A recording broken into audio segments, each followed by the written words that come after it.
Hello everyone, I welcome you all to Tanu Chahar academy. ये जो idiom आपको स्क्रीन पर दिख रहा है, डाइड इन द वूल, इसको देखकर आपको CDS1 2025 का इंग्लिश पेपर याद आया होगा।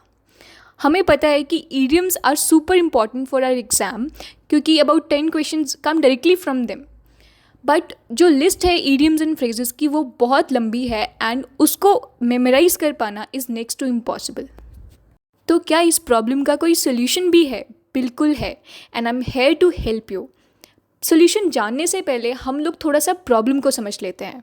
हमारा ब्रेन फैक्ट्स एंड फिगर्स को लॉन्ग टाइम तक रिटेन नहीं कर पाता है क्योंकि वो उसको बोरिंग लगती हैं। वहीं दूसरी तरफ हम इंटरेस्टिंग स्टोरीज़ को काफ़ी टाइम तक याद रख पाते हैं क्योंकि वो हमें रिलेटेबल लगती है और इंटरेस्टिंग लगती हैं। इसी टेक्निक को यूज़ करके हम ईडियम्स एंड फ्रेजेस को काफ़ी टाइम तक याद रख सकते हैं एंड इसका प्रैक्टिकल प्रूफ भी मैं आपको दे देती हूँ। अभी जो ईडियम हमने पढ़ा, डाइड इन द वूल, उसके मीनिंग को समझने के लिए ये जो आपको इमेज दिख रही है इसको विजुअलाइज करने की कोशिश करिए। जब कभी भी स्वेटर्स बनाए जाते हैं तो उनसे पहले जो वूल होती है उसको डाई किया जाता है। फिर जब स्वेटर्स बन जाएंगे तो चाहे आप उनको कितने बार भी वॉश करिए और चाहे ब्लीच करिए, वो जो कलर है वो उनमें से नहीं जाएगा क्योंकि डाई थ्रेड्स के अंदर जा चुकी है। एंड यही सेम मीनिंग होता है डाइड इन द वूल का।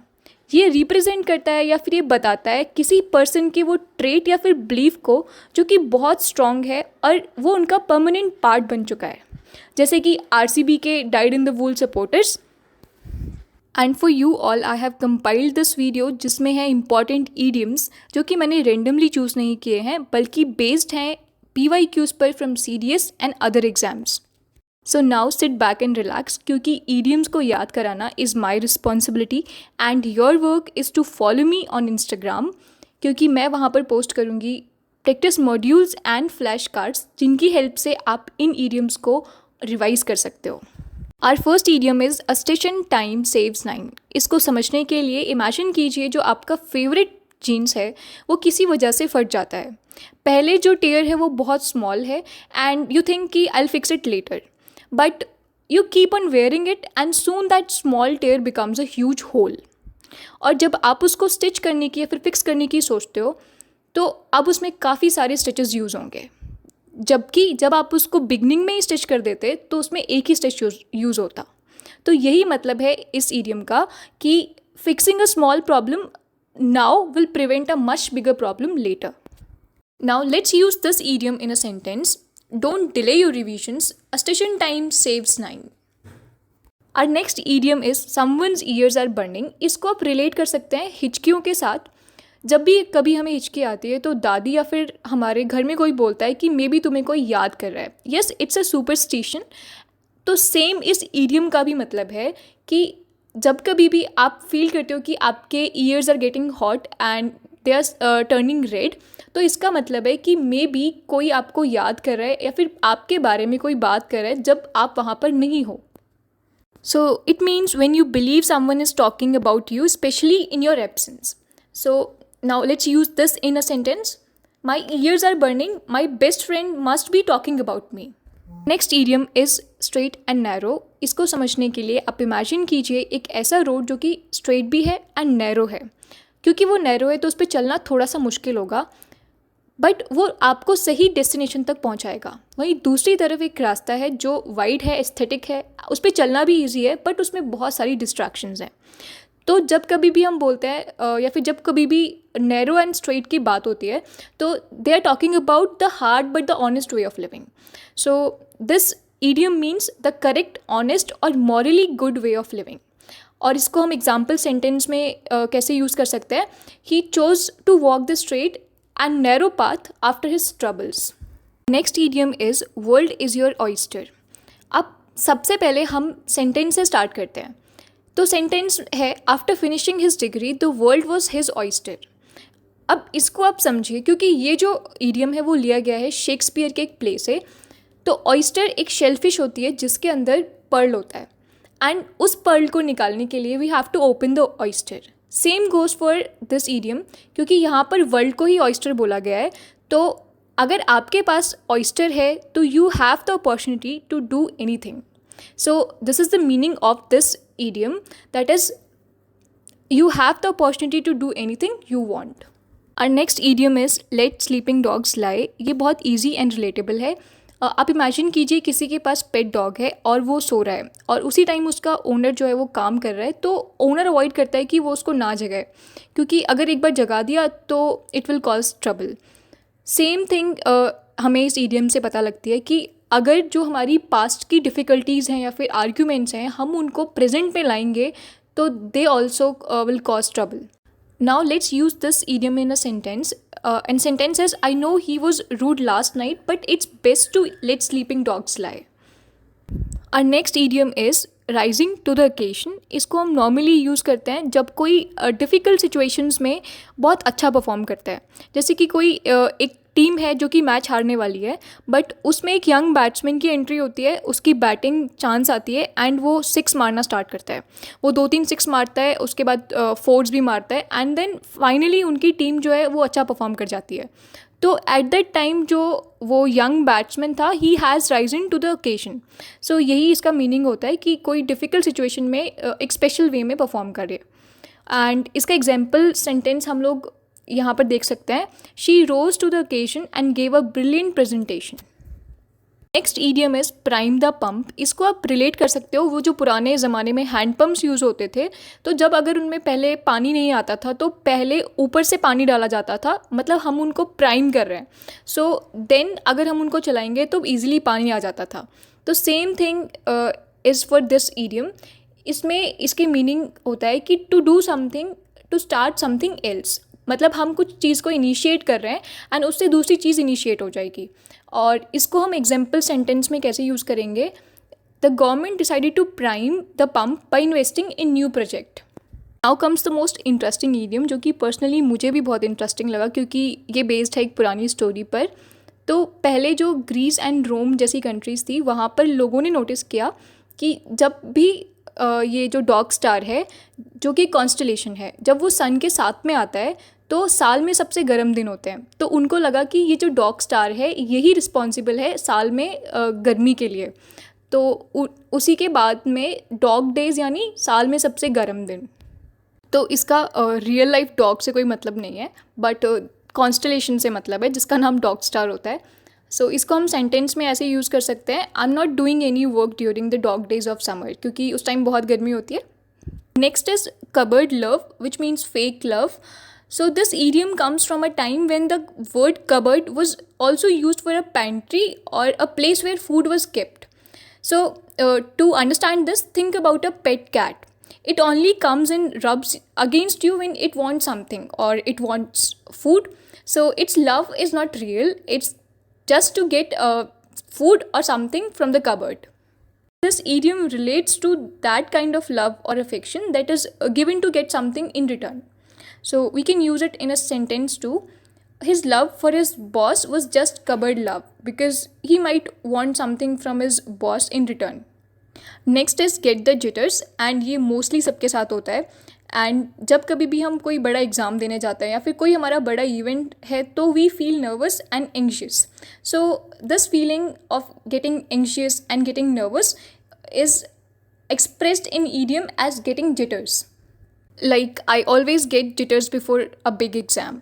Next idiom is cut and run. इसको आप रिलेट कर सकते हो शिप से. शिप को जब पोर्ट से जाना होता है तो वो जो एंकर है उसको निकालने से बेटर समझते हैं कि वो रोप को कट करते हैं, तो उससे वो जल्दी जा पाएंगे. तो इस idiom का भी मतलब यही होता है कि to leave in a great hurry, and we can use it in a sentence like when the police arrived, the thieves cut and ran.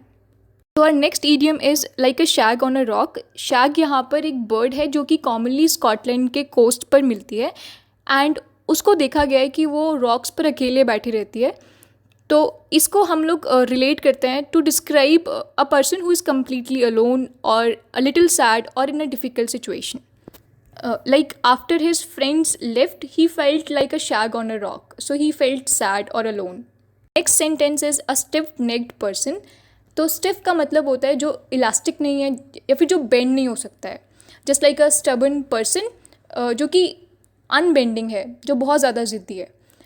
Like Pushpa, जो कभी नहीं झुकता. So in this, we can use this in sentence too. Like the CEO is a stiff-necked person who never listens to other employees. Our next idiom is to drink life to the lees. तो इसका मतलब होता है to live life to the fullest.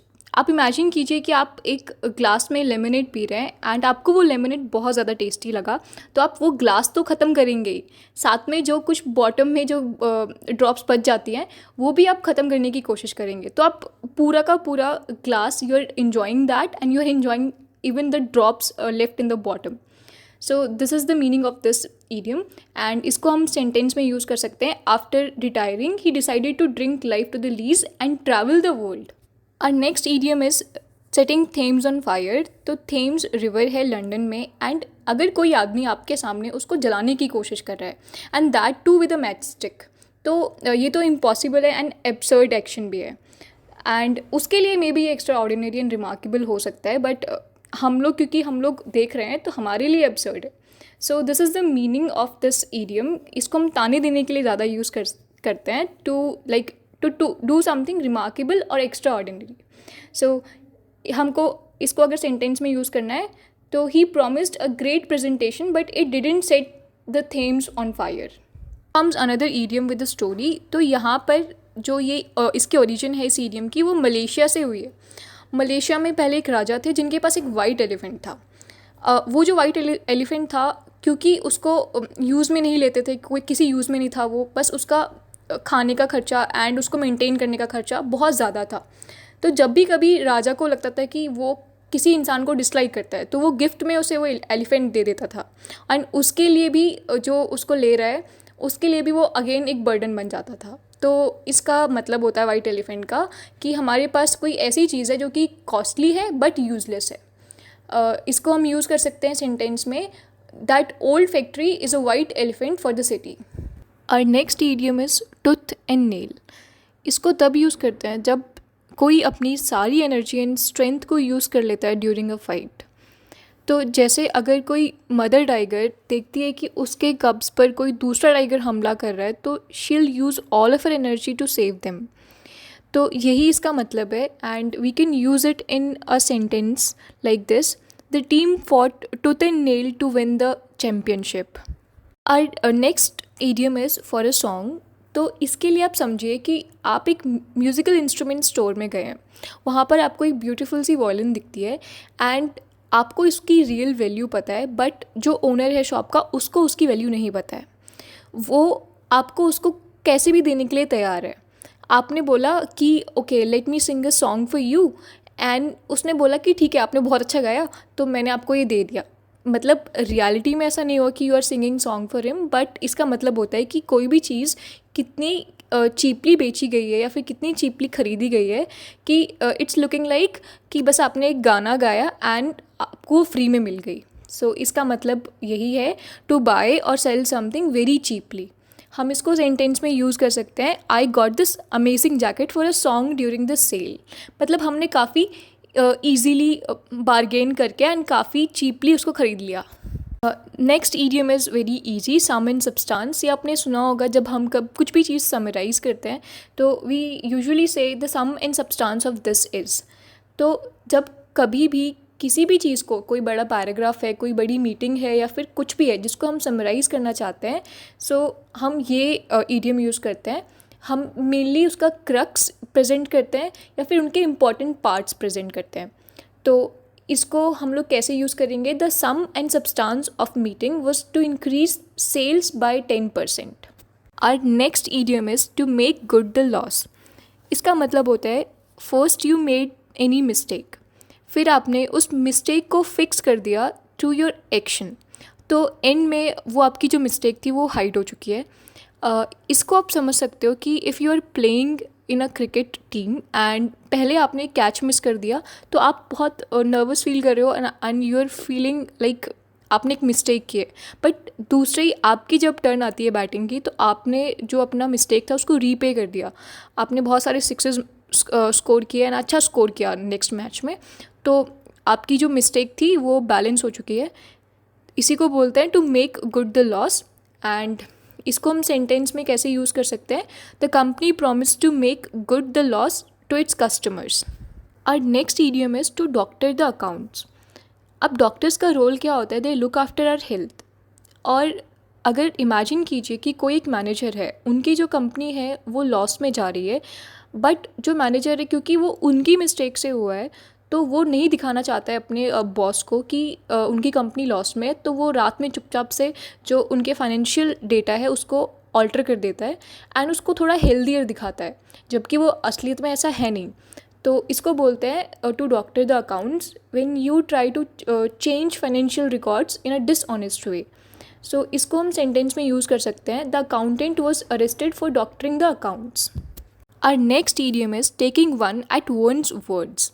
इसका मतलब होता है जब आप किसी की बात पर बिना किसी प्रूफ के ही यकीन कर लेते हो बिकॉज यू बिलीव देम।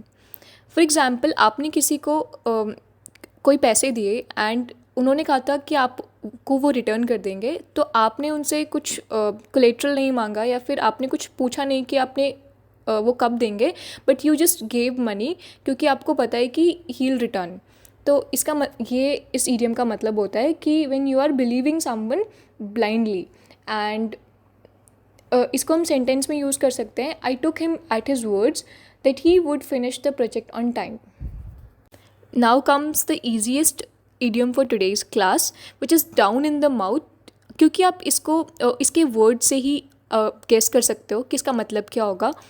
क्योंकि जब हम स्माइल करते हैं तो जो हमारी कर्व होती है स्माइल की वो अपवर्ड होती है, वहीं जब हम सैड होते हैं तो हम लोग देखते हैं कि जो हमारे लिप्स हैं उनकी जो कर्व होती है वो डाउनवर्ड होती है। तो इसका मतलब भी ये होता है कि टू बी सैड और डिप्रेस्ड। और इसको हम सेंटेंस में ऐसे यूज़ कर सकते हैं, she is been down in the mouth since she move to a new city. Okay, this one is also easy. तो इसमें डैम्प स्क्विब, डैम्प का मतलब होता है वेट एंड स्क्विब का मतलब है यहाँ पर फायर क्रैकर। तो हम दिवाली में जो फायर क्रैकर्स लाते हैं तो वो जो पूरी पैकेट होती है उसमें सारे के सारे फायर क्रैकर्स हमारे जलते नहीं हैं। हम रखते हैं एक फायर क्रैकर को, हम उसमें आग लगाते हैं, हम सोचते हैं कि इसमें बहुत बड़ा एक्सप्लोजन होगा, बट एंड में क्या होता है, कुछ नहीं होता है। तो उसी को बोलते हैं डैम स्क्विब, कि जब हम एक्सपेक्ट बहुत ज़्यादा करते हैं बट एंड में जो रिज़ल्ट होता है वो हमारी एक्सपेक्टेशन से बहुत कम होता है। तो इसका मीनिंग है something that turns out to be disappointment. और इसको हम सेंटेंस में यूज़ कर सकते हैं, the much awaited movie turned out to be a damp squib. Next idiom is ride rough short.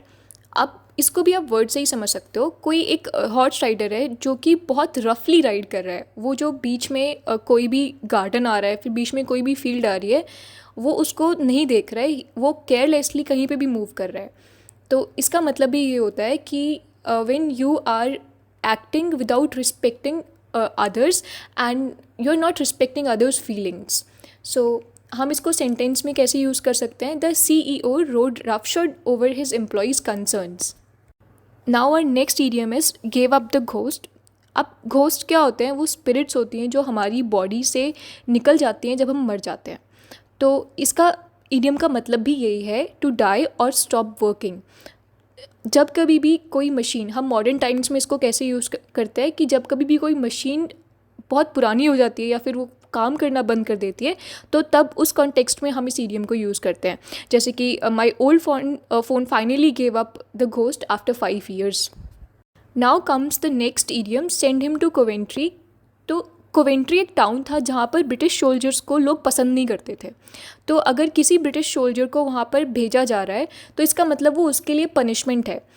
तो इस इडियम का मतलब भी सेम ही है कि if you are sending someone to Coventry, it means to ignore someone as a punishment. और इसको हम एग्जाम्पल में यूज़ कर सकते हैं, after his rude comment his friend sent him to Coventry. It means उन्होंने उसको इग्नोर किया एज अ पनिशमेंट। और next idiom is cold comfort, जिसका मतलब होता है हम किसी को अगर हाफ हार्टेड कम्फर्ट प्रोवाइड कर रहे हैं या फिर ऑलमोस्ट यूजलेस कम्फर्ट प्रोवाइड कर रहे हैं। ये जो होता है, इट्स लाइक अ फॉर्मेलिटी, कि आप किसी को पेन को समझ नहीं रहे हो, you are just doing a formality, आप उनसे बात कर रहे हो बस। तो इसको हम एग्जाम्पल सेंटेंस में कैसे यूज़ कर सकते हैं, the small bonus was cold comfort after working so many extra hours. Next idiom is to bite the dust, जो कि सिमिलर है हिंदी में जो एक इडियम है, धूल चटाना। अब धूल हम किसी को जब चटाते हैं तो इसका मतलब होता है कि हमने उसको हराया है, but to bite the dust means हम खुद हार गए हैं। तो इसका मतलब होगा टू बी डिफीटेड और टू फेल, और इसको हम एग्जाम्पल सेंटेंस में कैसे यूज़ कर सकते हैं, the enemy forces bit the dust in the final battle. Next is to be all at sea. इसका मतलब होता है to be completely confused. And इसको आप इमेजिन कर सकते हो कि आप एक ओशन में बिल्कुल बीच में खड़े हैं एंड आपका जो कांटेक्ट है बाकी किसी भी चीज़ से वो बिल्कुल ख़त्म हो चुका है। आपके पास ना कोई मैप है, कुछ भी नहीं है, you just have a binocular and उसकी हेल्प से आप देख पा रहे हो कि आपके आसपास बस पानी ही पानी है, कोई भी आइलैंड नहीं है। तो फ़िलहाल आप कन्फ्यूज़ हो कि आपको जाना किस डायरेक्शन में है, एंड यही इस इडियम का मतलब भी होता है, to be completely confused. And इसको हम सेंटेंस में यूज़ कर सकते हैं like I was all at sea during the technical discussion. Our next idiom is move heaven and earth. ये सिमिलर है हिंदी में जो इडियम होता है ज़मीन आसमान एक कर देना, एंड इसका मीनिंग भी यही होता है, to do everything possible to achieve something. For example, अगर कोई मदर है, अगर उनका कोई बच्चा बीमार है तो she will do everything possible to help her child. And इसको हम सेंटेंस में कैसे यूज़ कर सकते हैं, they will move heaven and earth to win this election. Our next idiom is to smell a rat. अब रैट को आप स्मेल कैसे कर सकते हो, मतलब आप इसको कैसे समझ सकते हो कि रैट जो है उनके अंदर से गंदी स्मेल आती है, एंड जब आपको वो स्मेल आने लग जाए इसका मतलब घर में एक रैट है, एंड रैट को आप नेगेटिव सेंस में लेके चलो, और इसका मतलब होता है to suspect something is wrong और डिसऑनेस्ट। अगर आपको रैट की स्मेल आ रही है इसका मतलब कुछ तो गलत है। एंड इसको आप सेंटेंस में कैसे यूज़ कर सकते हो, when he heard the man strange story he began to smell a rat. Our next idiom is to take someone for a ride. इसके लिए आप इमेजिन कीजिए कि आप एक अननोन सिटी में हैं जहाँ पर आपको एक डेस्टिनेशन तक जाना है, बट आपको अभी नहीं पता है, रूट्स नहीं पता है। तो आपने एक टैक्सी बुक किया एंड ड्राइवर ने कहा कि ये जो रास्ता है जिससे वो लेके जा रहा है वो शॉर्टेस्ट वे है, एंड आप जा भी रहे हो, बट बाद में आपको पता लग रहा है कि आपने इतना ज़्यादा पे कर दिया है, वो एक्चुअली लॉन्गेस्ट रूट था। तो इसका मतलब होता है टू डिसीव और चीट समवन। तो वो जो कैब ड्राइवर था उसने आपको चीट किया क्योंकि उनको अपना प्रॉफिट देखना था। एंड इसको हम सेंटेंस में कैसे यूज़ कर सकते हैं, the salesman took us for a ride and sold us a fake phone. Next is show the feather, जिसका मतलब होता है to act like a coward, and this one comes from cock fighting. तो जब कभी भी एक कॉक जो हारने वाला होता है, फिर जो डर जाता है, वो अपना फेदर दिखा देता है, एंड ये एक साइन होता है कि अब फाइट को वो कंटिन्यू नहीं करेगा एंड फाइट वहीं पे रुक जानी चाहिए। तो ये क्या है, एक कावर्ड साइन है, एंड इसका मीनिंग मैंने आपको बता दिया है। एंड इसको एग्जाम्पल में हम लोग यूज़ कर सकते हैं, when faced with a difficult challenge he showed the feather and gave up. Next is talk through once hat. अब इसको समझने के लिए आप इमेजिन कीजिए कि किसी ने अपनी हैट को अपनी आँखों पे लगा रखा है and then he is speaking. तो उसको जो चीज़ें वो क्लियर नहीं दिख रही हैं, तो वो जो बात करेगा मे बी वो चीज़ें अनक्लियर होंगी या फिर वो किसी फैक्ट पर बेस्ड नहीं होंगी। तो इसका मतलब होता है to speak without knowing the facts और टू टॉक फुलिशली। एंड इसको हम सेंटेंस में यूज़ कर सकते हैं, he was talking through his hat about the company's future plans. मतलब उसको फैक्ट्स नहीं पता थे but still he was talking about the plans. Next idiom is had not a leg to stand on. तो इसका मतलब होता है जब आप अपनी कोई भी बात बोल रहे हैं या फिर कोई आर्ग्यूमेंट प्रेजेंट कर रहे हैं बट उसके पीछे कोई रीज़न नहीं है एंड कोई एविडेंस नहीं है, एंड आप उसको सेंटेंस में कैसे यूज़ कर सकते हो, when he was caught cheating he had not a leg to stand on. Now, next idiom, cast one's bread upon waters, is from Bible. This is a phrase which has symbolic meaning. तो इसमें जो bread है उसका मतलब होता है good deeds, and water का मतलब होता है वर्ल्ड। अगर हम कोई भी काम, अच्छे काम हम लोगों के लिए करते हैं और उसके बदले में हम कुछ भी रिवॉर्ड एक्सपेक्ट नहीं करते हैं, ये ट्रस्ट करते हुए कि ये जो हमारी काइंडनेस है वो हमें बाद में रिवॉर्ड की जाएगी, तो इसको हम इस इडियम में बोल सकते हैं। एंड हम इसको कह सकते हैं कि it's about doing good for the sake of good. तो इसको हम सेंटेंस में कैसे यूज़ कर सकते हैं, she always helps others casting her bread upon the waters. Our next idiom is to be law unto yourself. तो ये उन लोगों के लिए यूज़ किया जाता है जो दूसरों के लॉज में, बिलीव्स में कोई भी मतलब नहीं रखते हैं। उनके लिए क्या मैटर करता है इज़ देयर ओन बिलीव्स। तो इसका मतलब होता है to act as if one's own rules और believes are the only ones that matters. उनके लिए दूसरों के रूल्स एंड लॉज मैटर नहीं करते हैं। फॉर एग्जाम्पल, जहाँ पर हमने देखा है कि जहाँ पे लिखा होता है नो पार्किंग, तो लोग उसी के सामने जाके पार्क करके आते हैं। सो ये ईडियम उन्हीं के लिए एक्चुअली। एंड इसको हम दूसरे सेंटेंस में कैसे यूज़ कर सकते हैं? The CEO was the law unto himself, making decisions without consulting anyone. Our next idiom is be in eclipse. इसका मतलब भी हम वर्ड से ही समझ सकते हैं। एक्लिप्स में क्या होता है कि जब सन रेज को या फिर सनलाइट को मून ढक लेता है तो हमारे पास तक सन रेज नहीं पहुंच पाती हैं। इसका मतलब भी वही होता है कि आपसे कोई दूसरा सुपीरियर आदमी आपके ऑफिस में या फिर जहाँ पे भी आप काम कर रहे हैं वहाँ पे आ जाए, and he is trying to surpass your importance, your power, or your fame. So that's be in eclipse, and we can use it in an example like the star batsman was in eclipse after the newcomers scored a century. So that's all for today's video. We have covered some really important idioms, and in the end I just want to say follow me on Instagram, because there you'll get practice modules and flashcards with which you can revise these topics and these idioms. Also, if you found this way of learning interesting and fun, just let me know in the comments. I can bring you more such videos. So, thank you and see you in the next video.